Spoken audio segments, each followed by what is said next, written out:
ವೀಕ್ಷಕರೇ, father Muller ಆಸ್ಪತ್ರೆ ಅರ್ಪಿಸುವಂತಹ ಆರೋಗ್ಯ ಕಿರಣ ಕಾರ್ಯಕ್ರಮಕ್ಕೆ ಸ್ವಾಗತ. ನಾನು ಭಾಗೀರಥೆ. ವೀಕ್ಷಕರೇ, ಇವತ್ತು ನಮ್ಮ ಜೊತೆ ಇದ್ದಾರೆ ಫಾದರ್ ಮುಲ್ಲರ್ ಆಸ್ಪತ್ರೆಯ ಗೈನಕಾಲಜಿ ಡಿಪಾರ್ಟ್ಮೆಂಟ್ನ ಡಾಕ್ಟರ್ ಚೇತನಾ ಇವರು. ಡಾಕ್ಟರ್, ಕಾರ್ಯಕ್ರಮಕ್ಕೆ ಸ್ವಾಗತ. Thank you. ಡಾಕ್ಟರ್, ಇವತ್ತು ನೀವು ಮಹಿಳೆಯರಲ್ಲಿ ಸಾಮಾನ್ಯವಾಗಿ ಕಂಡುಬರುವಂತಹ ಋತುಬಂಧದ ಸಮಸ್ಯೆಗಳ ಕುರಿತು ಮಾತಾಡಲಿಕ್ಕಿದ್ದೀರಿ. ಇವಾಗ ಮೊದಲಿನದಾಗಿ ಋತುಬಂಧ ಅಂದ್ರೆ ಏನು, ಅಥವಾ ಯಾವಾಗ ಅದು ಸಂಭವಿಸ್ತದೆ, ಯಾವಾಗ ಬರ್ತದೆ ಮಹಿಳೆಯರಲ್ಲಿ? ಒಂದು ಮಹಿಳೆಯ ಜೀವನದಲ್ಲಿ 3 ಇಂಪಾರ್ಟೆಂಟ್ ಸ್ಟೇಜಸ್ ಇರ್ತದೆ. ಈ ಎವ್ರಿ ಸ್ಟೇಜಲ್ಲಿ ತುಂಬ ಚೇಂಜಸ್ ಆಗ್ತದೆ ಬಾಡಿಲಿ. ಫಿಸಿಕಲಿ ಇರ್ಬೋದು, ಎಲ್ಲ physiologically, mentally, everywhere. So first stage ಯಾವುದು ಅಂದರೆ ಪ್ಯುಬರ್ಟಿ, ಅಂದರೆ ಫಸ್ಟ್ ಟೈಮ್ ಪೀರಿಯಡ್ ಸ್ಟಾರ್ಟ್ ಆಗುವ ಸಮಯ. Second one is pregnancy, pregnant ಆದಾಗ ಏನೇನು ಚೇಂಜಸ್ ಆಗ್ತದೆ. ಮೂರನೇದು ಅಥವಾ ಕೊನೆಯದು ಮೆನೋಪಾಸ್. ಮೆನೋಪಾಸ್ ಅಂದರೆ ಋತುಬಂಧ ಅಂತ. ಎವ್ರಿ ಮಂತ್ ಪೀರಿಯಡ್ಸ್ ಏನಾಗ್ತಾ ಇರ್ತದೆ ಅದು ಸ್ಟಾಪ್ ಆಗ್ತದೆ. ಯಾವಾಗ 1 ಇಯರ್ ಕಂಪ್ಲೀಟ್ಲಿ ಪೀರಿಯಡ್ ಸ್ಟಾಪ್ ಆಗಿರ್ತದೆ ಅದನ್ನು ಋತುಬಂಧ ಅಂತ ಹೇಳ್ತೇವೆ. ಸೊ ಈ ಋತುಬಂಧ ಜಸ್ಟ್ ಪೀರಿಯಡ್ ಸ್ಟಾಪ್ ಆಗೋದು ಅಂತ ಅಲ್ಲ, ಇದರೊಟ್ಟಿಗೆ ಎಲ್ಲ ಬಾಡಿ ಸಿಸ್ಟಮ್ಸಲ್ಲೂ ಬೇರೆ ಬೇರೆ ರೀತಿಯ ಚೇಂಜಸ್ ಆಗ್ತದೆ. ಸೊ ಅದೆಲ್ಲ ಸೇರಿ ಮೆನೋಪಾಸ್ ಅಂತ ಹೇಳ್ತೇವೆ. ಸೊ ಇದು usually around 40 to 45 to 50 years ಆ ರೇಂಜಲ್ಲಿ, ಆ ಏಜ್ ಗ್ರೂಪಲ್ಲಿ ಆಗುವಂಥದ್ದು. ಕೆಲವು ಫ್ಯಾಮಿಲಿಯಲ್ಲಿ ಬೇಗ ಆಗ್ಬೋದು, ಕೆಲವು ಫ್ಯಾಮಿಲಿಯಲ್ಲಿ ಲೇಟ್ ಆಗ್ಬೋದು. ಆದರೆ ಯೂಶ್ವಲಿ ಒಂದು 45 to 50 ಇಯರ್ಸ್ ಆಫ್ ಏಜಲ್ಲಿ ಇದು ಆಗುವಂಥದ್ದು. ಅದೇ ಈ ಋತುಬಂಧದ ಲಕ್ಷಣಗಳೇನು doctor? First of all periods problem ಆಗೋದು. ಅದು ಬೇರೆ ಬೇರೆ ಜನರಲ್ಲಿ ಬೇರೆ ಬೇರೆ ರೀತಿ ಆಗ್ತದೆ. ಕೆಲವರಲ್ಲಿ ಮಂತ್ಲಿ ಆಗ್ತಾ ಇದ್ದ ಪೀರಿಯಡ್ ಸಡನ್ನಾಗಿ ಸ್ಟಾಪ್ ಆಗ್ಬೋದು. ಇನ್ನು ಕೆಲವರಲ್ಲಿ ಒಂದು 2-3 ಮಂತ್ಸ್ ಪೀರಿಯಡ್ ಆಗದೆ ಸಡನ್ಲಿ ಮತ್ತೆ ಸ್ಟಾಪ್ ಆಗ್ಬೋದು, ಲೇಟ್ ಆಗ್ತಾ. ಇನ್ನು ಕೆಲವರಲ್ಲಿ ಪ್ರಾಬ್ಲಮ್ಸ್ ಆಗ್ಬೋದು. ಹೇಗೆ ಅಂದರೆ 2 ಮಂತ್ಸ್ ಪೀರಿಯಡ್ ಆಗೋದಿಲ್ಲ, ಮತ್ತು ಸಡನ್ನಾಗಿ ಪೀರಿಯಡ್ ಸ್ಟಾರ್ಟ್ ಆಗಿದ್ದು ತಿಂಗಳಗಟ್ಟಲೆ ಬ್ಲೀಡಿಂಗ್ ಆಗಿ ನಿಲ್ಲೋದೇ ಇಲ್ಲ. ಸೊ ಆ ಥರ ಏನಾದ್ರು ಪ್ರಾಬ್ಲಮ್ ಆದರೆ ಡಾಕ್ಟರ್ ಹತ್ರ ಹೋಗಿ ಪರೀಕ್ಷೆ ಮಾಡೋದು ತುಂಬ ಉತ್ತಮ. ಯಾಕಂದರೆ ಅದು ಒಂದು ಕ್ಯಾನ್ಸರ್ ಪ್ರಶ್ನೆ ಏನಾದರೂ ಇದ್ದರೆ ಅದರ ಇಂಡಿಕೇಶನ್ ಆಗಿ ಕೂಡ ಇರ್ಬೋದು. ಇನ್ನು ಕೆಲವರಲ್ಲಿ ಮಂತ್ಲಿ 2 ಸಲ ಬ್ಲೀಡಿಂಗ್ ಆಗೋದು, ಹೆವಿ ಬ್ಲೀಡಿಂಗ್ ಆಗೋದು, ಹೀಗೆಲ್ಲ ಆಗಿ ಕ್ರಮೇಣ ನಿಲ್ತದೆ. ಸೊ ಪೀರಿಯಡ್ ಪ್ರಾಬ್ಲಮ್ ಆಗೋ ಚಾನ್ಸಸ್ ಇರ್ತದೆ ಈ ಸಮಯದಲ್ಲಿ. ಅದೇ ಆ ಟೈಮಲ್ಲಿ ಮಹಿಳೆಯರಿಗೆ ಸಾಮಾನ್ಯವಾಗಿ ಜಾಸ್ತಿ ಸಿಟ್ಟು ಬರೋದು ಆ ಥರ ಎಲ್ಲ ಕಂಡು ಬರುತ್ತೆ ಅಂತ ಹೇಳ್ತಾರೆ. ಹೌದು. ಅದು ಯಾಕಾಗಿ ಕಂಡು ಬರ್ತದೆ ಆ ಥರ ಎಲ್ಲ ಸಿಟ್ಟು ಬರೋದು ಆ ಥರ ಎಲ್ಲ? ಹೌದು, ಬೇಸಿಕಲಿ ಮೆನೋಪಾಸಲ್ಲಿ ಆಗೋ ಎಲ್ಲ ಚೇಂಜಸ್ ಯಾಕೆ ಆಗ್ತದೆ ಅಂದರೆ, ನಮ್ಮ ಬಾಡಿಯಲ್ಲಿ, ಫೀಮೇಲ್ ಬಾಡಿಯಲ್ಲಿ most important hormone oestrogen hormone ಅಂತ. ಸೊ ಇದು ಓವರಿ ಅಥವಾ ಅಂಡಾಶಯದಿಂದ ರಿಲೀಸ್ ಆಗುವಂಥ ಹಾರ್ಮೋನ್. ಸೊ ಪೀರಿಯಡ್ಸ್ ಯಾವಾಗ ಸ್ಟಾರ್ಟ್ ಆಗ್ತದೆ 13-14 ಇಯರ್ಸ್ ಆಫ್ ಏಜಲ್ಲಿ. ಸೊ ಆಗ ಈ ಹಾರ್ಮೋನ್ ಕ್ರಮೇಣವಾಗಿ ಹೆಚ್ಚೆಚ್ಚಾಗಿ ಬಾಡಿಯಲ್ಲಿ ಪ್ರೊಡ್ಯೂಸ್ ಆಗಿ ಎವ್ರಿ ಆರ್ಗನಿಗೆ ಕೆಲಸ ಮಾಡಲಿಕ್ಕೆ ಈ ಹಾರ್ಮೋನ್ ತುಂಬ ಅತ್ಯಗತ್ಯ. ಸೊ ಮೆನೋಪಾಸಲ್ಲಿ ಏನಾಗ್ತದೆ ಅಂದರೆ, ಪ್ರತಿ ಮಂತ್ ಅಂಡಾಶಯ ಕೆಲಸ ಮಾಡಿ 45-50 ಇಯರ್ಸ್ ಆದಾಗ ಅಂಡಾಶಯದಲ್ಲಿ ಎಗ್ಗಳೆಲ್ಲ ಖಾಲಿ ಆಗ್ತದೆ. ಸೊ ಹಾರ್ಮೋನ್ ಪ್ರೊಡಕ್ಷನ್ ಕಂಪ್ಲೀಟ್ ನಿಲ್ತದೆ, ಕ್ರಮೇಣ ಕಮ್ಮಿ ಆಗಿ ಈಸ್ಟ್ರೋಜನ್ ತುಂಬ ಕಮ್ಮಿ ಆಗ್ತದೆ, ಕ್ರಮೇಣ ನಿಲ್ತದೆ. ಸೊ ಈ ಈಸ್ಟ್ರೋಜನ್ ಕಮ್ಮಿ ಆದ ಕಾರಣದಿಂದ ಇಡೀ ಬಾಡಿಯಲ್ಲಿ ಬೇರೆ ಬೇರೆ ಚೇಂಜಸ್ ಬರ್ತದೆ. ಸೊ ಒಂದು ಚೇಂಜ್ ಅಂದರೆ ಬ್ರೈನ್ ಮೇಲೆ ಎಫೆಕ್ಟ್ ಆಗೋದು. ಸೊ ಈಸ್ಟ್ರೋಜನ್ ಕಮ್ಮಿ ಆಗ್ತಾ ಬಂದಾಗ ತುಂಬ ಸಿಟ್ಟು ಬರೋದು, ಇಲ್ಲ ತುಂಬ ಲೋನ್ಲಿನೆಸ್ ಫೀಲ್ ಆಗೋದು, ತುಂಬ ಹೆದರಿಕೆ ಆಗೋದು, ಬೇಗ ಬೇಗ ಕೋಪ ಬರೋದು. ಕೆಲವರಲ್ಲಿ ಎಷ್ಟು ಎಕ್ಸ್ಟ್ರೀಮ್ಗೆ ಹೋಗ್ತದೆ ಅಂದರೆ ಅವರು ಡಿಪ್ರೆಷನ್ಗೆ ಕೂಡ ಹೋಗೋ ಚಾನ್ಸ್ ಇರ್ತದೆ. ಇನ್ನು ಕೆಲವರಲ್ಲಿ ಮೆಮೊರಿ ಲಾಸ್ ಆಗೋದು, ಹೀಗೆಲ್ಲ ಪ್ರಾಬ್ಲಮ್ಸ್ ಇರ್ತದೆ. ಸೊ ಹೀಗೆಲ್ಲ ಮನಸ್ಸಿನ ರಿಲೇಟೆಡ್ ಪ್ರಾಬ್ಲಮ್ಸ್ ಬಂದಾಗ ಆದಷ್ಟು ಜನರನ್ನು ಮೀಟ್ ಮಾಡಬೇಕು, ಬೆರಿಬೇಕು, ಮಾತಾಡಬೇಕು, ಇಲ್ಲ ಯೋಗ ಮಾಡೋದು, ಮೆಡಿಟೇಷನ್ ಮಾಡೋದು. ಸೊ ಆದಷ್ಟು ಮನೆಯಿಂದ ಹೊರಗೆ ಹೋಗಿ ಏಕಾಂಗಿ ಆಗಿರಬಾರ್ದು, ಅಂದ್ರೆ ಜನರ ಜೊತೆ ಬಿಂಗಲ್ ಆಗಬೇಕು, ಮಾತಾಡಬೇಕು, ಜನರ ಜೊತೆ ಬೆರಿಬೇಕು. ಅವಾಗ ಅವರಿಗೆ ಆ ಥರ ಲೋನ್ಲಿನೆಸ್ ಹೋಗ್ತದೆ. ಹೌದು. ಓಕೆ, ಇವಾಗ ಋತುಬಂಧದ ಸಮಯದಲ್ಲಿ ಆಗುವಂತಹ ಏರುಪೇರು ಯಾವ ಥರ ಇರ್ತದೆ ಅಂತ? ಸೊ ಇನ್ನು ಕೆಲವು ಪ್ರಾಬ್ಲಮ್ಸ್ ಅಂದರೆ, ಕೆಲವರಿಗೆ ಹಾಟ್ ಫ್ಲಶಸ್ ಅಂತ ಹೇಳ್ತಾರೆ. ಸಡನ್ನಾಗಿ ಮೈ ಬಿಸಿ ಆಗೋದು, ಬೆಂಕಿ ಬಿದ್ದಂತೆ ಇಡೀ ಮೈ ಆಗೋದು, ಫಾಲೋಡ್ ಬೈ ತುಂಬ ಬೆವರಿ ಚಳಿ ಆಗೋದು. ಸೊ ಹೀಗೆ ಬಿಸಿ ಚಳಿ ಒಂದು 2-3 ಮಿನಿಟ್ಸ್ ಇರ್ತದೆ, ದಿನದಲ್ಲಿ 10-15 ಸಲ ಆಗ್ಬೋದು ಕೆಲವರಿಗೆ. ಸೊ ಈ ಚೇಂಜಸ್ ಎಲ್ಲ ಅಗೇನ್ ಈಸ್ಟ್ರೋಜನ್ ಕಮ್ಮಿ ಆಗಿ ಕ್ರಮೇಣ ಫುಲ್ ಇಲ್ಲದೇ ಇರುವ ಆ ಸ್ಟೇಜಿಗೆ ಬರುವಾಗ ಬಾಡಿ ಅಡ್ಜಸ್ಟ್ ಮಾಡಲಿಕ್ಕೆ ಟ್ರೈ ಮಾಡುವಾಗ ಈ ಪ್ರಾಬ್ಲಮ್ಸ್ ಎಲ್ಲ ಬರೋ ಚಾನ್ಸಸ್ ಇರ್ತದೆ. ಸೊ ಕೆಲವರಿಗೆ ಇದು ಸ್ವಲ್ಪ ಸ್ವಲ್ಪ ಇರ್ತದೆ, ಅವರ ಡೇ ಟು ಡೇ ಆ್ಯಕ್ಟಿವಿಟೀಸ್ಗೆ ಏನು ಇಂಟರ್ಫಿಯರೆನ್ಸ್ ಕೊಡೋದಿಲ್ಲ. ಇನ್ನು ಕೆಲವರಲ್ಲಿ ಇದು ಎಷ್ಟು ಸಲ ಬರ್ತದೆ ದಿನದಲ್ಲಿ ಅಂದರೆ ಅವರಿಗೆ ಯಾವ ಕೆಲಸ ಮಾಡಲಿಕ್ಕೂ ಕಾನ್ಸಂಟ್ರೇಟ್ ಮಾಡಲಿಕ್ಕೆ ಆಗೋದಿಲ್ಲ, ತುಂಬ ಪ್ರಾಬ್ಲಮ್ ಆಗ್ತದೆ.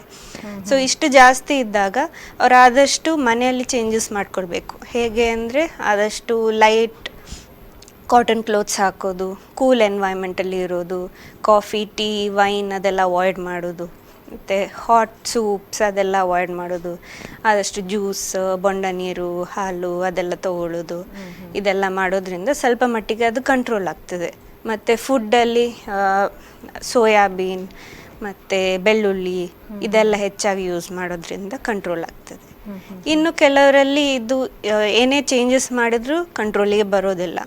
ಅಂತಹ ಪೇಷಂಟ್ಸಲ್ಲಿ ನಮಗೆ ಹಾರ್ಮೋನ್ ರಿಪ್ಲೇಸ್ಮೆಂಟ್ ಥೆರಪಿ ಕೊಡಬೇಕಾಗತ್ತೆ. ಅದೇ ಇವಾಗ ಅದೇ ಋತುಬಂಧದ ಸಮಯದಲ್ಲಿ ಮಾನಸಿಕ ಬದಲಾವಣೆಗಳು ಆಗ್ತದೆ ಅಂತ ಹೇಳಿದ್ರಿ, ಅದು ಯಾವ ಥರ ಬದಲಾವಣೆ ಆಗ್ತದೆ? ಅದು ಯಾವಾಗೊಮ್ಮೆ ಹೇಳಿದ್ರಿ, ನಾನು ಮತ್ತೊಮ್ಮೆ ಹೇಳಿದ್ರೆ ವೀಕ್ಷಕರಿಗೆ ಕೂಡ ತುಂಬ ಒಳ್ಳೇದಾಗ್ತದೆ. ಓಕೆ, ಅದೇ ತುಂಬ ಬೇಜಾರಾಗೋದು, ತುಂಬ ಭಯ ಆಗೋದು, ಮತ್ತು ಬೇಗ ಬೇಗ ಸಣ್ಣ ಸಣ್ಣ ವಿಷಯಕ್ಕೆ ಕೋಪ ಬರೋದು, ಮತ್ತು ಡಿಪ್ರೆಷನ್ ಆಗೋದು, ಮತ್ತು ಮೆಮ್ರಿ ಲಾಸ್, ಮರ್ತೋಗೋದು ಈಸಿಯಾಗಿ, ಹಾಗೆಲ್ಲ ಆಗೋ ಚಾನ್ಸಸ್ ಇರ್ತದೆ. ಅದೇ ಆ ಟೈಮಲ್ಲಿ ಮತ್ತೆ ಲೈಂಗಿಕ ಕ್ರಿಯೆಯಲ್ಲಿ ಕೂಡ ನಿರಾಸಕ್ತಿ ಬರುವಂಥದ್ದು ಕಂಡು ಬರ್ತದ? ಹೌದು. ಸೊ ಇದು ಮನಸ್ಸಿನ ಎಫೆಕ್ಟು ಇರ್ಬೋದು. ಮತ್ತೆ ಇನ್ನೊಂದು ಚೇಂಜ್ ಏನಾಗ್ತದೆ ಅಂದರೆ ಈ ಈಸ್ಟ್ರೋಜನ್ ಹಾರ್ಮೋನ್ ಕಮ್ಮಿ ಆದ ಕಾರಣದಿಂದ ಜನನಾಂಗದಲ್ಲಿ ಎಲ್ಲ ಲೂಬ್ರಿಕೇಶನ್ ಕಮ್ಮಿ ಆಗ್ತದೆ. ಓಕೆ ಓಕೆ, ಬಗ್ಗೆ ಮಾತನಾಡುವ. ಇವಾಗ ವೀಕ್ಷಕರೇ, ಇವಾಗ ಫಾದರ್ ಮೆನೋರ್ ಆಸ್ಪತ್ರೆ ಅರ್ಪಿಸುವಂತಹ ಆರೋಗ್ಯ ಕಿರಣ ಕಾರ್ಯಕ್ರಮದಲ್ಲಿ ಇದೀಗ ಪುಟ್ಟ ವಿರಾಮ.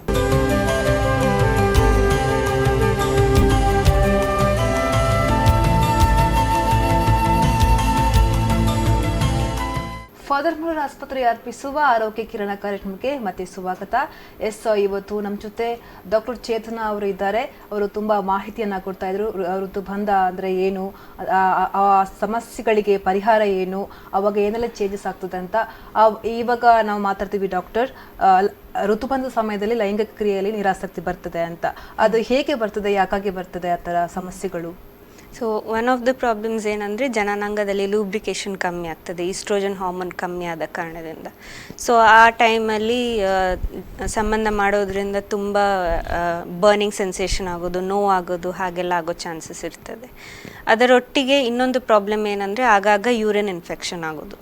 ಸೊ ಯೂರಿನ್ ಇನ್ಫೆಕ್ಷನ್ ಆಗಾಗ ಆದರೆ ಅದು ಲೇಟರ್ ಆನ್ ಹಾಗೆ ಟ್ರೀಟ್ಮೆಂಟ್ ಮಾಡದೆ ಬಿಟ್ಟರೆ ಕಿಡ್ನಿಗೆ ತೊಂದರೆ ಆಗೋ ಚಾನ್ಸಸ್ ಎಲ್ಲ ಇರ್ತದೆ. ಸೊ ಹೀಗೆ ಪದೇ ಪದೇ ಪ್ರಾಬ್ಲಮ್ ಬಂದಾಗ ಟ್ಯಾಬ್ಲೆಟೇ ತಿನ್ನಬೇಕಂತ ಇಲ್ಲ, ಈಸ್ಟ್ರೋಜನ್ದು ಕ್ರೀಮ್ಸ್ ಎಲ್ಲ ಅವೈಲಬಲ್ ಇದೆ. ಸೊ ಅದನ್ನು ಡಾಕ್ಟರ್ ಹತ್ರ ಕೇಳಿ ತಗೊಳ್ಳೋದ್ರಿಂದ ಸಾಕಷ್ಟು ಈ ಪ್ರಾಬ್ಲಮ್ನ ತಡೆಗಟ್ಟೋ ಚಾನ್ಸ್ ಇರ್ತದೆ. ಇವಾಗ ಋತುಬಂಧ ಸಮಯದಲ್ಲಿ ಆಗುವಂತಹ ಕ್ಯಾನ್ಸರ್ಗಳ ಬಗ್ಗೆ ಕೇಳ್ಪಟ್ಟೆ, ಅದು ಯಾಕಾಗಿ ಬರ್ತದೆ ಅಥವಾ ಹೇಗೆ ಬರ್ತದೆ ಅಂತ? ಈ ಋತುಬಂಧ ಆಗುವಾಗ ಆ್ಯಸ್ ಐ ಸೆಡ್ ಇಡೀ ಬಾಡಿಯಲ್ಲಿ ಚೇಂಜಸ್ ಆಗ್ತದೆ. ಸೊ ಹೆಂಗಸರಲ್ಲಿ 4 ರೀತಿಯ ಕ್ಯಾನ್ಸರ್ ತುಂಬ ಇಂಪಾರ್ಟೆಂಟ್. ಎಸ್ಪೆಷಲಿ ಮೆನೋಪಾಸ್ ಆಗೋ ಟೈಮಲ್ಲಿ ಇದರ ಇನ್ಸಿಡೆನ್ಸ್ ತುಂಬ ಹೆಚ್ಚಾಗ್ತದೆ. ಸೊ ಫಸ್ಟ್ ಒನ್ ಸ್ತನದ ಕ್ಯಾನ್ಸರ್, ಮತ್ತು ಗರ್ಭಕೋಶದ ಒಳಪದರದ ಕ್ಯಾನ್ಸರ್ ಅಂದರೆ ಎಂಡೋಮೆಟ್ರಿಯಲ್ ಕ್ಯಾನ್ಸರ್, ಮತ್ತು ಅಂಡಾಶಯ ಅಥವಾ ಒವೇರಿಯನ್ ಕ್ಯಾನ್ಸರ್, 4ನೇದು ಸರ್ವೈಕಲ್ ಕ್ಯಾನ್ಸರ್ ಅಂದರೆ ಗರ್ಭಕೋಶದ ಬಾಯಿಯ cancer. So first breast cancer ಬಗ್ಗೆ ತಿಳ್ಕೊಳ್ಳೋಣ. ಸೊ ಬ್ರೆಸ್ಟ್ ಕ್ಯಾನ್ಸರ್ ಯೂಶಲಿ 40-45 ವರ್ಷ ಆದಮೇಲೆ ಕಂಡುಬರೋದು ಹೆಚ್ಚು. ಆದರೂ 25-20 ವರ್ಷದಲ್ಲೂ ಕಂಡುಬರೋ ಚಾನ್ಸ್ ಇರ್ತದೆ ರೇರ್ ಆಗಿ, ಫ್ಯಾಮಿಲಿಯಲ್ಲಿ ಹಿಸ್ಟ್ರಿ ಇದ್ದರೆ. ಈಗ ಅಮ್ಮ ಇಲ್ಲ ಅಕ್ಕ ಅಜ್ಜಿ ಅವರಿಗೆ ಯಾರು ಕ್ಯಾನ್ಸರ್ ಎಫೆಕ್ಟ್ ಆಗಿದ್ದರೆ ಅಂತಹ ಫ್ಯಾಮಿಲಿಯಲ್ಲಿ ಅರ್ಲಿ ಏಜಲ್ಲೂ ಬರ್ಬೋದು. ಸೊ ಎನಿ ಕ್ಯಾನ್ಸರ್ ಅರ್ಲಿ ಸ್ಟೇಜಲ್ಲಿ ಡಿಟೆಕ್ಟ್ ಆದರೆ 100% ಕ್ಯೂರ್ ಅವೈಲಬಲ್ ಇರ್ತದೆ. ಸೊ ಸ್ತನದ ಕ್ಯಾನ್ಸರಿಗೆ ಅರ್ಲಿ ಡಿಟೆಕ್ಷನ್ಗೆ ನಮಗೆ ಮನೆಯಲ್ಲೇ ಒಂದು ರೀತಿಯ ಟೆಸ್ಟ್ ಮಾಡಿಕೊಳ್ಬೋದು. ಇದಕ್ಕೆ ಬ್ರೆಸ್ಟ್ ಸೆಲ್ಫ್ ಎಕ್ಸಾಮಿನೇಷನ್ ಅಂತ ಹೇಳ್ತಾರೆ. ಸೊ ಇದು ಯಾವ ಏಜಲ್ಲಿ ಸ್ಟಾರ್ಟ್ ಮಾಡಬೇಕಂದ್ರೆ ಪೀರಿಯಡ್ಸ್ ಶುರುವಾಗಿ 15-20 ಆ ಏಜಲ್ಲಿ ಸ್ಟಾರ್ಟ್ ಮಾಡಬೇಕು. ಸೊ ಪ್ರತಿ ತಿಂಗಳು ಪೀರಿಯಡ್ ಆದಮೇಲೆ ಒಂದು ದಿನ ನಿಗದಿಪಡಿಸ್ಕೊಂಡು ಆ ದಿನ ಸ್ತನನ ಪರೀಕ್ಷೆ ಮಾಡ್ಕೊಳ್ಳೋದು. ಓಕೆ. ಸೊ ಅದರಲ್ಲಿ 3-4 ಸ್ಟೆಪ್ ಇದೆ. ಸೊ ಫಸ್ಟ್ ಸ್ಟೆಪ್ ಕನ್ನಡಿ ಮುಂದೆ ನಿಂತ್ಕೊಂಡು ಕೈ ಸೈಡಲ್ಲಿ ಇಟ್ಕೊಂಡು 2 ಸ್ತನಗಳ ಗಾತ್ರ ಈಕ್ವಲ್ ಇದೆಯಾ, ಎಂತಾರು ಸ್ಕಿನ್ ಉಬ್ಬಿಕೊಂಡಿದೆಯಾ, ಇಲ್ಲ ಡಿಂಪಲ್ ಇದೆಯಾ, ಅಥವಾ ರೆಡ್ನೆಸ್ ಇದೆಯಾ, ಇಲ್ಲ ತೊಟ್ಟಿಂದ ಎಂತಾರು ಬ್ಲಡ್ ಬರ್ತಾ ಇದೆಯಾ, ನೀರು ಬರ್ತಾ ಇದೆಯಾ, ಇಲ್ಲ ಲಂಪ್ ಥರ ಏನಾದರೂ ಗಂಟು ಥರ ಏನಾದ್ರು ಕಾಣಿಸ್ತಾ ಇದೆಯಾ, ಹಾಗೆ ನೋಡ್ಕೊಳ್ಳೋದು. ಸೆಕೆಂಡ್ ಸ್ಟೆಪ್ 2 ಕೈಯನ್ನು ಸೊಂಟದ ಮೇಲೆ ಇಟ್ಟು ಗಟ್ಟಿಯಾಗಿ ಟೈಟಾಗಿ ಪ್ರೆಸ್ ಮಾಡಿ ಪುನಃ ಇದೆಲ್ಲ ಚೇಂಜಸ್ ಇದೆಯಾ ಅಂತ ನೋಡೋದು. ಥರ್ಡ್ ಸ್ಟೆಪ್ ಕೈಯ ಫಿಂಗರ್ ಟಿಪ್ಸ್ ಯೂಸ್ ಮಾಡಿ ಮುಟ್ಟಿ ನೋಡ್ಕೊಳ್ಳೋದು ಏನಾದರೂ ತೊಂದರೆ ಸಿಗ್ತಾ ಇದೆಯಾ ಅಂತ. ಫೋರ್ತ್ ಸ್ಟೆಪ್ ಕಂಕುಳಲ್ಲಿ ಕೂಡ ಚೆಕ್ ಮಾಡಬೇಕು. ಕೆಲವು ಸಲ ಕಂಕುಳಲ್ಲಿ ಕೂಡ ಬರೋ ಚಾನ್ಸಸ್ ಇರ್ತದೆ. ಸೊ ಇದು ಪ್ರತಿ ತಿಂಗಳು ಮಾಡ್ಕೊಳ್ಳೋದ್ರಿಂದ ಅರ್ಲಿ ಸ್ಟೇಜಲ್ಲಿ ಡಿಟೆಕ್ಟ್ ಆದರೆ ಕೂಡಲೇ ಟ್ರೀಟ್ಮೆಂಟ್ ಪಾಸಿಬಲ್ ಇರ್ತದೆ. ಇನ್ನು ಕೆಲವು ಫ್ಯಾಮಿಲಿಗಳಲ್ಲಿ ಕ್ಯಾನ್ಸರ್ ಟ್ರಾನ್ಸ್ಮಿಟ್ ಆಗ್ತಾ ಇರ್ತದೆ, ತುಂಬ ಜನರಲ್ಲಿ ಕಂಡು ಬಂದಿರ್ತದೆ. ಸೊ ಅಂತಹ ಲೇಡೀಸಲ್ಲಿ ಮ್ಯಾಮೋಗ್ರಫಿ ಅಂತ ಒಂದು ಟೆಸ್ಟ್ ಮಾಡ್ತಾರೆ. ಅದಂತ ದೊಡ್ಡ ಟೆಸ್ಟ್ ಅಲ್ಲ, ಜಸ್ಟ್ ಸಿಂಪಲ್ ಎಕ್ಸ್ರೇ. ಸೊ 40 ವರ್ಷ ಆದಮೇಲೆ ಪ್ರತಿ ಇಯರ್ ಆ ಟೆಸ್ಟ್ ಮಾಡಿದರೆ ಒಳ್ಳೆಯದು ಕ್ಯಾನ್ಸರ್ ಡಿಟೆಕ್ಟ್ ಆಗಲಿಕ್ಕೆ. ಸೊ ಇದು ಸ್ತನದ ಕ್ಯಾನ್ಸರ್ ಬಗ್ಗೆ. ಎರಡನೇದು ಎಂಡೋಮೆಟ್ರಿಯಲ್ ಕ್ಯಾನ್ಸರ್ ಅಂತ, ಅಂದರೆ ಗರ್ಭಕೋಶದ ಒಳಪದರದ ಕ್ಯಾನ್ಸರ್. ಸೊ ಇದು ಅಗೇನ್ ತುಂಬ ತೋರ ಇರುವವರಲ್ಲಿ, BP ಶುಗರ್ ಎಲ್ಲ ಇರುವಲ್ಲಿ, ಮಕ್ಕಳಾಗದೇ ಇದ್ದಲ್ಲಿ ಅಂತಹ ಲೇಡೀಸಲ್ಲಿ ಹೆಚ್ಚಾಗಿ ಕಂಡುಬರ್ತದೆ. ಇದರ ಲಕ್ಷಣಗಳು ಮೇನ್ಲಿ ಪೀರಿಯಡಲ್ಲಿ ತುಂಬ ಹೆವಿ ಬ್ಲೀಡಿಂಗ್ ಆದರೆ, ಇಲ್ಲ ಋತುಬಂಧದ ಸಮಯದಲ್ಲಿ 2-3 ತಿಂಗಳು ಬ್ಲೀಡಿಂಗ್ ಆಗದೆ ಸಡನ್ ಹೆವಿ ಬ್ಲೀಡಿಂಗ್ ಆಗೋದು, ಇಲ್ಲ ತಿಂಗಳಲ್ಲಿ 2 ಸತ ಬ್ಲೀಡಿಂಗ್ ಆಗೋದು, ಇಲ್ಲ ಋತುಬಂಧ ಆದಮೇಲೆ ಬ್ಲೀಡಿಂಗ್ ಆಗೋದು, ಅಂದರೆ ಪೋಸ್ಟ್ ಮೆನೋಪಾಸಲ್ ಬ್ಲೀಡಿಂಗ್. ಸೊ ಇದೆಲ್ಲ ಅದರ ಲಕ್ಷಣಗಳು. ಸೊ ಇದು ಡಿಟೆಕ್ಟ್ ಮಾಡಲಿಕ್ಕೆ ಯೂಶಲಿ DNC ಟೆಸ್ಟ್ ಬೇಕಾಗ್ತದೆ. ಓಕೆ, ಇವಾಗ ಅಂದರೆ ಮಾಮೂಲಿ ಇವಾಗ ಪೀರಿಯಡ್ಸ್ ಸ್ಟಾರ್ಟಿಂಗಲ್ಲಿ ಅಂದರೆ ಸ್ಟಮಕ್ ಪೇನ್ ಎಲ್ಲ ಜಾಸ್ತಿ ಇರ್ತದಲ್ವಾ, ಇವಾಗ ಋತುಬಂಧ ಟೈಮಲ್ಲಿ ಕೂಡ ಅದೇ ಥರ ಇರುತ್ತಾ ಅಥವಾ ಹೇಗೆ ಅಂತ? ಇಲ್ಲ, ಋತುಬಂಧದ ಟೈಮಲ್ಲಿ ಪೇನ್ ಏನೂ ಇರೋದಿಲ್ಲ. ಪೇನ್ ಏನಾದ್ರು ಇದ್ದರೆ ಬೇರೆ ಏನಾದರೂ ಕಾರಣ ಇದೆಯಾ ಅಂತ ನೋಡ್ಕೊಳ್ಬೇಕಾ. Okay okay okay. ಇವಾಗ ಅಂದರೆ ಎಲುಬು ಸವೆಯುವುದು ಅಂತ ಹೇಳ್ತಾರೆ, ಅದಕ್ಕೆ ಕಾರಣ ಏನು, ಅದರ ಲಕ್ಷಣಗಳು ಏನು ಅಂತ? ಅದು ಅಗೇನ್ ಈಸ್ಟ್ರೋಜನ್ ಹಾರ್ಮೋನ್ ಕಮ್ಮಿ ಆದ ಕಾರಣದಿಂದ ಎಲುಬಿನ ಮೇಲೆ ಕೂಡ ಪರಿಣಾಮ ಬೀಳ್ತದೆ. ಈಸ್ಟ್ರೋಜನ್ ಯೂಶಲಿ ನಮ್ಮ ಬಾಡಿಯಲ್ಲಿ ಎಲುಬಿನ ಹೆಲ್ತ್ನ ಮೇಂಟೈನ್ ಮಾಡ್ತದೆ, ಅಂದರೆ ಎಲುಬಲ್ಲಿ ಕ್ಯಾಲ್ಶಿಯಂ, ವಿಟಮಿನ್ ಅದೆಲ್ಲ ಸೇರಿ ಎಲುಬು ಗಟ್ಟಿಯಾಗಿ ಸ್ಟ್ರಾಂಗ್ ಆಗಲಿಕ್ಕೆ ಹೆಲ್ಪ್ ಮಾಡ್ತದೆ ಈಸ್ಟ್ರೋಜನ್. ಸೊ ಈ ಮೆನೋಪಾಸ್ ಅಥವಾ ಋತುಬಂಧದ ಸಮಯದಲ್ಲಿ ಸಡನ್ನಾಗಿ ಈಸ್ಟ್ರೋಜನ್ ಕಮ್ಮಿ ಆಗ್ತಾ ಬಂದಾಗ ಬೋನಿನ ಹೆಲ್ತ್ ಕೂಡ ಎಫೆಕ್ಟ್ ಆಗ್ತದೆ. ಬೋನಲ್ಲಿ ಕ್ಯಾಲ್ಶಿಯಂ, ವಿಟಮಿನ್ ಅಂಶ ಎಲ್ಲ ಕಮ್ಮಿ ಆಗ್ತಾ ಬರ್ತದೆ. ಸೊ ಹೀಗೆ ಆದಾಗ ಋತುಬಂಧದ ಟೈಮಲ್ಲಿ ಸರಿಯಾಗಿ ನಾವು ಫುಡ್ಡಲ್ಲಿ, ಡಯಟಲ್ಲಿ ಎಲ್ಲ ಕೇರ್ ತಗೊಳ್ಳದೇ ಇದ್ದರೆ ಬೋನ್ಸ್ ವೀಕ್ ಆಗಲಿಕ್ಕೆ ಶುರು ಆಗ್ತದೆ.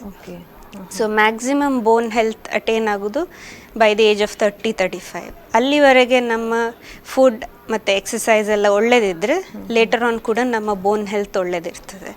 ಸೊ ಈ ಬೋನ್ ವೀಕ್ ಆಗೋದಕ್ಕೆ ಆಸ್ಟಿಯೋಪೋರೋಸಿಸ್ ಅಂತ ಹೇಳ್ತಾರೆ.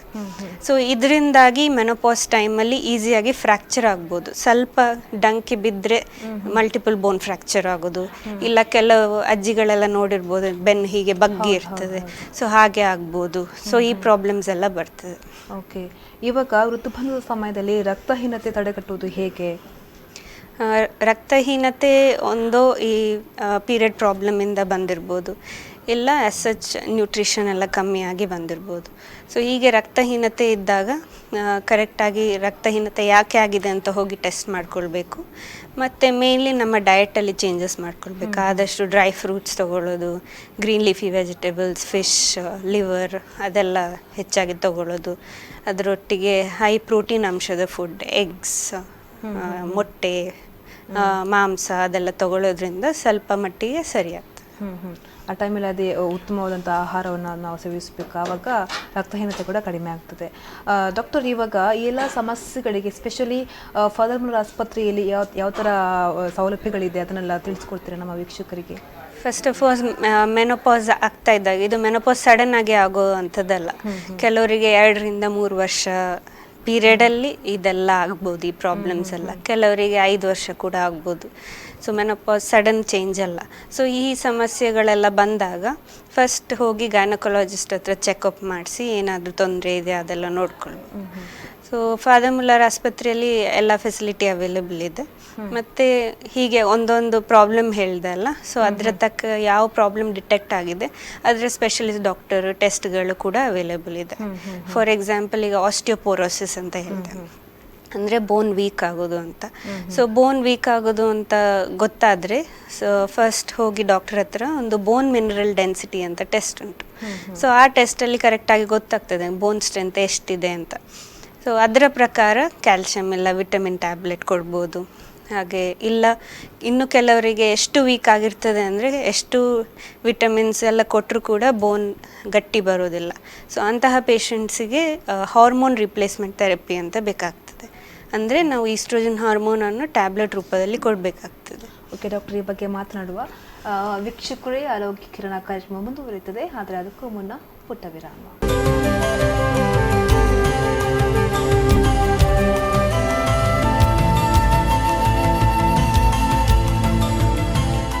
ಫಾದರ್ ಮುಲ್ಲರ್ ಆಸ್ಪತ್ರೆ ಅರ್ಪಿಸುವಂತಹ ಆರೋಗ್ಯ ಕಿರಣ ಕಾರ್ಯಕ್ರಮಕ್ಕೆ ಮತ್ತೆ ಸ್ವಾಗತ.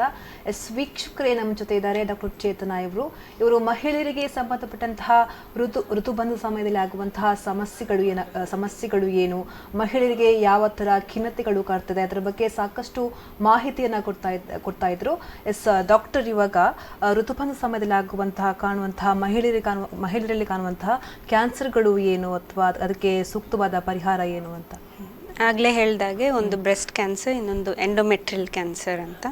ಸೊ ಅದರ ಬಗ್ಗೆ ಆಲ್ರೆಡಿ ಹೇಳಿ ಆಗಿದೆ. ಇನ್ನೊಂದು ಮೂರನೇ ಕ್ಯಾನ್ಸರ್ ಏನು ಅಂದರೆ ಸರ್ವೈಕಲ್ ಕ್ಯಾನ್ಸರ್, ಅಂದರೆ ಗರ್ಭಕೋಶದ ಬಾಯಿಯ ಕ್ಯಾನ್ಸರ್.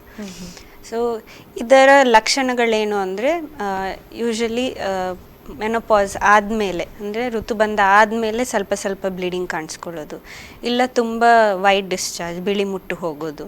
ಸೊ ಈ ಪ್ರಾಬ್ಲಮ್ಸ್ ಇದ್ದಲ್ಲಿ ಮೆನೋಪಾಸ್ ಆದಮೇಲೆ, ಋತುಬಂಧ ಆದಮೇಲೆ ಈವನ್ ಸ್ವಲ್ಪ ಡ್ರಾಪ್ ಬ್ಲೀಡಿಂಗ್ ಆದರೂ ಕೂಡ ಅದು ಅಬ್ನಾರ್ಮಲ್. ಇಲ್ಲ ತುಂಬ ಬಿಳಿ ಮುಟ್ಟು ಹೋಗೋದು, ಇದೆಲ್ಲ ಮೆನೋಪಾಸ್ ಆದಮೇಲೆ ತುಂಬ ಬ್ಯಾಡ್ ಸೈನ್ಸ್. ಸೊ ಈ ಸರ್ವೈಕಲ್ ಕ್ಯಾನ್ಸರ್ ಅಗೇನ್ ಅದಕ್ಕೆ ಡಿಟೆಕ್ಟ್ ಮಾಡಲಿಕ್ಕೆ ತುಂಬ ಈಸಿ ಟೆಸ್ಟ್ ಇದೆ. ಅದಕ್ಕೆ ಪ್ಯಾಪ್ ಸ್ಮಿಯರ್ ಟೆಸ್ಟ್ ಅಂತ ಹೇಳ್ತಾರೆ. ಸೊ ಇದು ಆ್ಯಕ್ಚುಲಿ ಮದುವೆ ಆದ ಟೈಮಿಂದ ಪ್ರತಿ 3 ಇಯರ್ಸ್ 3 ವರ್ಷಕ್ಕೊಮ್ಮೆ ಈ ಟೆಸ್ಟ್ ಮಾಡೋದು ತುಂಬ ಉತ್ತಮ. ಸೊ ಈ ಟೆಸ್ಟಲ್ಲಿ ಅರ್ಲಿಯಸ್ಟ್ ಸ್ಟೇಜ್ 1ನಲ್ಲೇ ಡಿಟೆಕ್ಟ್ ಆಗ್ತದೆ ಕ್ಯಾನ್ಸರ್. ಸೊ ಈ ಪ್ಯಾಪ್ ಸ್ಮಿಯರ್ ಟೆಸ್ಟ್ ತುಂಬ ಸಿಂಪಲ್ ಟೆಸ್ಟ್. ಹೇಗೆ ನಾವು ಡಾಕ್ಟರ್ ಹತ್ರ ಚೆಕಪ್ಪಿಗೆ ಹೋಗ್ತೇವೆ ಹಾಗೆ ಹೋದಾಗ ಡಾಕ್ಟ್ರ್ ಕೆಳಗಿಂದ ಒಂದು ಬ್ರಷ್ ತೊಗೊಂಡು ಈ ಟೆಸ್ಟ್ ಮಾಡ್ತಾರೆ. ಟೆಸ್ಟ್ ಮಾಡಲಿಕ್ಕೆ ಹಾರ್ಡ್ಲಿ 2 to 3 minutes, 2-3 ನಿಮಿಷ ಸಾಕಾಗ್ತದೆ, ನೋವೇನೂ ಆಗೋದಿಲ್ಲ. ಸೊ ಈ ಟೆಸ್ಟ್ ಪ್ರತಿ 3 ವರ್ಷ ಮಾಡ್ಕೊಳ್ಳೋದ್ರಿಂದ ಈ ಕ್ಯಾನ್ಸರ್ ಅರ್ಲಿ ಡಿಟೆಕ್ಟ್ ಆಗೋ ಚಾನ್ಸಸ್ ಇರ್ತದೆ. ಸೊ ಈ ಲಕ್ಷಣಗಳು ಕಂಡು ಬಂದಲ್ಲಿ ಮೇನ್ಲಿ ಮೆನೋಪಾಸ್ ಆದಮೇಲೆ ಸ್ವಲ್ಪ ಡ್ರಾಪ್ ಬ್ಲೀಡಿಂಗ್ ಹೋಗ್ತಾ ಇದೆ ಅಂತ ನೆಗ್ಲೆಕ್ಟ್ ಮಾಡೋ ಚಾನ್ಸ್ ಇರ್ತದೆ. Even that small amount of bleeding ತುಂಬ ಪ್ರಾಬ್ಲಮ್ಯಾಟಿಕ್ ಇರ್ತದೆ. ಡಾಕ್ಟರ್, ಇವಾಗ ಸಾಮಾನ್ಯವಾಗಿ ಹುಡುಗಿಯರಲ್ಲಿ ಸ್ಪೆಷಲಿ ಇವಾಗ ಪೀರಿಯಡ್ಸ್ ಆಗ್ತದೆ, ಪೀರಿಯಡ್ಸ್ ಆದಮೇಲೆ ಒಂದು 2-3 days ಬ್ಲೀಡಿಂಗ್ ಆಗೋದು, ಆಮೇಲೆ ಸ್ಟಾಪ್ ಆಗೋದು, ಆಮೇಲೆ ಕಂಟಿನ್ಯೂ ಆಗುವಂಥದ್ದು, ಅದೆಲ್ಲ ಏನು ಸಮಸ್ಯೆ ಆಗಿದ್ರೆ ಅದೆಲ್ಲ ಏನಕ್ಕೆ ಆ ಥರ ಬರ್ತದೆ ಅಂತ? ಸೊ ಈ ಪೀರಿಯಡ್ ಸರಿ ಆಗದೆ ಇರೋದು ಯೂಶಲಿ ಸ್ಟಾರ್ಟಿಂಗಲ್ಲಿ ತುಂಬ ಕಾಮನ್. ಸ್ಟಾರ್ಟಿಂಗ್ ಅಂದರೆ ಒಂದು 11-12 ಇಯರ್ಸಲ್ಲಿ ಯಾವಾಗ ಪೀರಿಯಡ್ ಸ್ಟಾರ್ಟ್ ಆಗ್ತದೆ ಆಗ ಇನ್ನೂ ಅಗೇನ್ ಬಾಡಿ ಅಡ್ಜಸ್ಟ್ ಆಗ್ತಾ ಇದೆ ಆ ನ್ಯೂ ಚೇಂಜಸ್ಸಿಗೆ, ಹಾರ್ಮೋನ್ ಪ್ರೊಡಕ್ಷನಿಗೆ ಎಲ್ಲ. So initial 2 to 3 years, first 3-4 ವರ್ಷ ಪೀರಿಯಡ್ಸ್ ಇರೆಗ್ಯುಲರ್ ಇರ್ಬೋದು. ಆಗ ಯೂಶಲಿ ಏನು ಟ್ರೀಟ್ಮೆಂಟ್ನ ಅವಶ್ಯಕತೆ ಇರೋದಿಲ್ಲ unless there is heavy bleeding. ಕೆಲವರಿಗೆ ಫಸ್ಟ್ ಪೀರಿಯಡ್ ಸ್ಟಾರ್ಟ್ ಆಗುವಾಗ ಎಷ್ಟು ಬ್ಲೀಡಿಂಗ್ ಹೋಗ್ತದೆ ಅಂದರೆ ರಕ್ತ ಎಲ್ಲ ಖಾಲಿ ಆಗ್ತದೆ ಶರೀರದಿಂದ. ಸೊ ಆ ಕಂಡೀಷನಲ್ಲಿ ಟ್ರೀಟ್ಮೆಂಟ್ ಕೊಡಬೇಕಾಗತ್ತೆ. ಸೊ ಅದಾದಮೇಲೆ ಲೇಟರ್ ಆನ್ ಒಂದು 30-35 years, 40 years ಆ ಟೈಮಲ್ಲಿ ಎನಿ ಟೈಮ್ ಇರ್ರೆಗ್ಯುಲರ್ ಬ್ಲೀಡಿಂಗ್ ಆದರೆ ಒಂದು ಸಲ ಹೋಗಿ ಚೆಕಪ್ ಮಾಡಿಸೋದು ಒಳ್ಳೆಯದು, ಯಾಕೆ ಹೀಗೆ ಆಗ್ತಾ ಇದೆ ಅಂತ.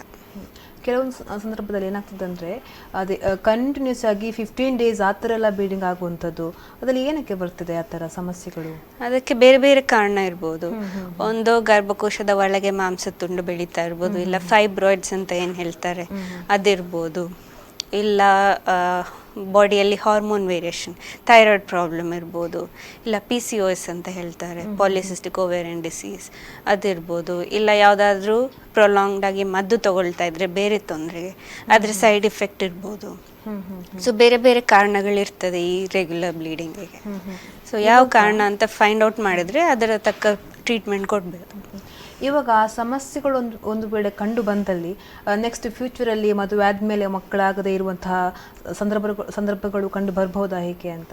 ಪೀರಿಯಡ್ಸ್ ಪ್ರಾಬ್ಲಮ್ ಅದೇ ಆ ಥರ 15 days ಕಂಟಿನ್ಯೂಸ್ ಬ್ಲೀಡಿಂಗ್ ಆಗುವಂಥದ್ದು ಆ ಥರ ಎಲ್ಲ ಸಮಸ್ಯೆಗಳು ಕಂಡು ಬಂದಲ್ಲಿ? ಹಾಗೆ ಆಲ್ವೇಸ್ ಮಕ್ಕಳಾಗೋದಿಲ್ಲ ಅಂತ ಕೋರಿಲೇಟ್ ಮಾಡ್ಲಿಕ್ಕೆ ಆಗೋದಿಲ್ಲ. ಆ್ಯಸ್ ಐ ಸೆಡ್, ಇನಿಷಿಯಲ್ 4-5 yearsಲ್ಲಿ ಪೀರಿಯಡ್ ಸರಿ ಆಗಲಿಕ್ಕೆ ಬಾಡಿ ಟ್ರೈ ಮಾಡ್ತಾ ಇದೆ ಅಡ್ಜಸ್ಟ್ ಆಗಲಿಕ್ಕೆ. So just because irregular periods ಇತ್ತು ಮೊದಲು ಅಂತ ಆ ಕಾರಣದಿಂದ ಈಗ ನೆಕ್ಸ್ಟ್ ಮುಂದೆ ಮಕ್ಕಳಾಗೋದಿಲ್ಲ ಅಂತ ಹೇಳಲಿಕ್ಕಾಗಲ್ಲ. ಇರೆಗ್ಯುಲರ್ ಪೀರಿಯಡ್ಸ್ ಇದ್ರೂ ಕೂಡ ನೌಡೇಸ್ ಟ್ರೀಟ್ಮೆಂಟ್ ಅವೈಲಬಲ್ ಇದೆ ಮಕ್ಕಳಾಗಲಿಕ್ಕೆ ಅಂತ. ಸೊ ಅದೇನು ಸಮಸ್ಯೆ ಬರೋದಿಲ್ಲ ಯೂಶಲಿ. ಓಕೆ. ಇವಾಗ ಕೆಲವೊಂದು ಅಂದರೆ ನ್ಯಾಚುರಲ್ ಆಗಿ ಆಯುರ್ವೇದ ಮೆಡಿಸಿನ್ ಎಲ್ಲ ಹೋಗ್ತಾರೆ, ಅದೆಲ್ಲ ಆ ಥರ ಎಲ್ಲ ಹೋಗಬಹುದಾ ಹೇಗೆ ಡಾಕ್ಟರ್? ಅದು ಅವರವರ ಒಪಿನಿಯನ್. ಅವರಿಗೆ ಯಾವ ಡಾಕ್ಟರ್ ಕಂಫರ್ಟಬಲ್, ಯಾವ ಟೈಪ್ ಮೆಡಿಸಿನ್ಸ್ ಕಂಫರ್ಟಬಲ್, ಎಂಥ ಪ್ರಾಬ್ಲಮ್ ಇದೆ, ಸೊ ಅದರ ಮೇಲೆ ಹೋಗ್ತದೆ. ಅಂದರೆ ಆಯುರ್ವೇದ ಅಂತ ಹೇಳಿದ್ರೆ ಮನೆಯಲ್ಲಿ ಕೆಲವೊಂದು ಗಿಡಮೂಲಿಕೆಯನ್ನು ಉಪಯೋಗಿಸಿ ಅರ್ದು ಕುಡಿಯುವಂಥದ್ದು ಆ ಥರ ಎಲ್ಲ ಮಾಡ್ತಾರೆ, ಅದರೆಲ್ಲ ಸೂಕ್ತವೇ ಹೇಗೆ ಅಂತ? ಪ್ರಾಬ್ಲಮ್ಸ್ ಇನಿಷಿಯಲ್ ಸ್ಟೇಜಲ್ಲಿ ಸ್ವಲ್ಪ ಇದ್ದರೆ ಸೊ ಆಗ ಟ್ರೈ ಮಾಡಿ ನೋಡ್ಬೋದು, ಏನು ಪ್ರಾಬ್ಲಮ್ ಇಲ್ಲ. ಆದರೆ ಕೆಲವರಿಗೆ ಎಷ್ಟು ಜಾಸ್ತಿ ಬ್ಲೀಡಿಂಗ್ ಆಗ್ತದೆ ಅಂದರೆ ಫುಲ್ ರಕ್ತ ಎಲ್ಲ ಖಾಲಿಯಾಗಿ ಹೋಗ್ತದೆ. ಸೊ ರಕ್ತ ಎಲ್ಲ ಶರೀರದಿಂದ ಹೋದ್ಮೇಲೆ ಹಾರ್ಟ್ ಫೇಲ್ ಆಗೋ ಚಾನ್ಸಸ್ ಎಲ್ಲ ಇರ್ತದೆ. ಸೊ ಆ ಸ್ಟೇಜಲ್ಲಿ ಮನೆ ಮದ್ದು ಮಾಡ್ಕೊಂಡು ಕೂತ್ರೆ ಅವರ ಜೀವಕ್ಕೆ ಅಪಾಯ ಬರ್ತದೆ ಕೂಡ. ಅಂದ್ರೆ ಕೆಲವೊಂದು ಹಳ್ಳಿ ಪ್ರದೇಶದಲ್ಲಿ ಏನ್ ಮಾಡ್ತಾರೆ ಅಂತ ಹೇಳಿದ್ರೆ ಆ ಸಮಯದಲ್ಲಿ ಆ ಥರ ಎಲ್ಲ ಸಮಸ್ಯೆಗಳು ಇದೆ ಅಂತ ಗೊತ್ತಾದ್ಮೇಲೆ ಕೂಡ ಡಾಕ್ಟರ್ ಅಲ್ಲಿಗೆ ಹೋಗುದು ಬಿಟ್ಟು ಹಳ್ಳಿ ಮದ್ದನ್ನ ಟ್ರೈ ಮಾಡ್ತಾರೆ. ಅದೆಲ್ಲ ಮೂಢನಂಬಿಕೆ ಅಂತ ನಂಗೆ ಅನಿಸ್ತಾ ಇದೆ. ಯಾಕಂದ್ರೆ ಅಷ್ಟೊಂದು ಪರಿಸ್ಥಿತಿಯಲ್ಲಿ ಕೂಡ ನಾವು ಡಾಕ್ಟರ್ ಅನ್ನ ಭೇಟಿ ಮಾಡದೇ ಇದ್ರೆ ಅವರ ಹೆಲ್ತ್ಗೆ ಎಫೆಕ್ಟ್ ಅಲ್ವಾ ಅಂತ. ಹೌದೌದು. ಇನಿಷಿಯಲ್ 3-4 months ಟ್ರೈ ಮಾಡಿ ನೋಡ್ಬೋದು, ಸ್ವಲ್ಪ ಎಫೆಕ್ಟ್ ಆಗ್ಬೋದು.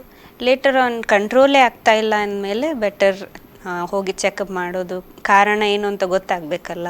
ಗೊತ್ತಾದ್ಮೇಲೆ ಸರಿಯಾದ ಟ್ರೀಟ್ಮೆಂಟ್ ಪಾಸಿಬಲ್. ಡಾಕ್ಟರ್, ಆವಾಗದಿಂದ ನಾವು ಮಹಿಳೆಯರಲ್ಲಿ ಕಂಡುಬರುವಂತಹ ಋತುಬಂಧದ ಸಮಯದಲ್ಲಿ ಕಂಡುಬರುವಂತಹ ಸಮಸ್ಯೆಗಳ ಬಗ್ಗೆ ಮಾತಾಡ್ತಿದ್ವಿ. ನೀವು ಸಾಕಷ್ಟು ಮಾಹಿತಿಯನ್ನು ಕೊಟ್ರಿ. ಧನ್ಯವಾದಗಳು ಡಾಕ್ಟರ್ ನಿಮಗೆ. Thank you. ಎಸ್ ವೀಕ್ಷಕರೇ, ಇದು ಈ ಹೊತ್ತಿನ ಫಾದರ್ ಮುಲ್ಲರ್ ಆಸ್ಪತ್ರೆ ಅರ್ಪಿಸುವಂತಹ ಆರೋಗ್ಯ ಕಿರಣ ಕಾರ್ಯಕ್ರಮ. ಮುಂದಿನ ಕಾರ್ಯಕ್ರಮದೊಂದಿಗೆ ಮತ್ತೆ ಭೇಟಿಯಾಗೋಣ. ನಮಸ್ಕಾರ.